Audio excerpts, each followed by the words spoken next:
Hello everyone, আশা করি আপনারা সবাই ভালো আছেন।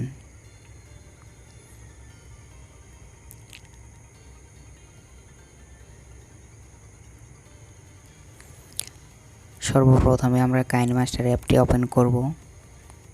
কাইনমাস্টার অ্যাপটি ওপেন করার পর ক্যাডেট নিউ এই অপশনে চলে যাব। এখানে আসার পরে 16:9 এই রেজুলেশন সিলেক্ট করব। এরপর আমরা নেক্সট অপশনে চলে যাব। নেক্সট অপশনে আসার পরে আমাদের সরাসরি মিডিয়া নিয়ে যাবে। তো এখান থেকে আমরা আমাদের ভিডিওটি সিলেক্ট করে নেব। ভিডিওটি সিলেক্ট করার পর এরপর আমরা লেয়ার অপশনে চলে যাব। লেয়ার অপশনে আসার পরে এরপর আমরা টেক্সট অপশনে চলে যাব। এখানে আপনারা আপনাদের কাঙ্ক্ষিত ওয়ার্ডটি লিখবেন। আপনারা যে কোনো ওয়ার্ডটি লিখতে পারেন। তো আমি আমার কাঙ্ক্ষিত ওয়ার্ডটি এখানে লিখতেছি। লেখা শেষ হয়ে গেলে এরপর আমরা এটাকে একটু বড় করে নেব, এমনকি আমাদের জায়গা মতন স্থাপন করব, আমাদের ভিডিওতে। এরপর আমরা এই লেখাটি একদম মেন ভিডিওর লেয়ার পর্যন্ত টেনে লম্বা করে দেব, শেষ পর্যন্ত দিয়ে দেব।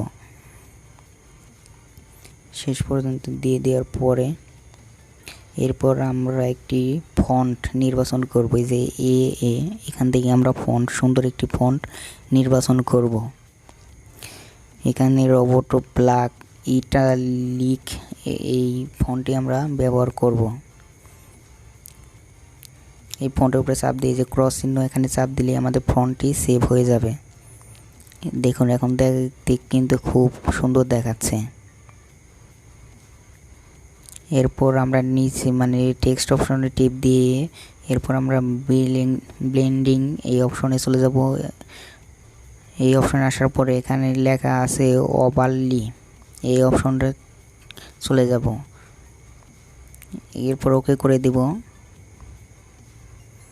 ওকে করে দেওয়ার পর আমরা উপরে লেয়ারটি চাপ দেব। এখান থেকে আমরা সিলেক্ট করব অ্যাডজাস্টমেন্ট, এই অপশনটি সিলেক্ট করব।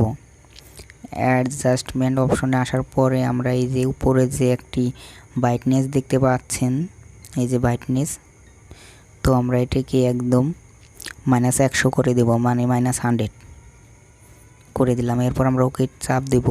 এরপর আমরা এটাকে প্লে করব।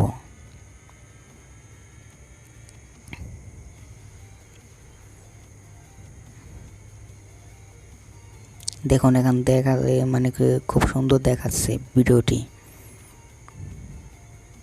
আমাদের মানুষের বাম পাশে লেখাটি পড়ে গেছে। এরপর আমরা ভিডিওটিকে সেভ করব।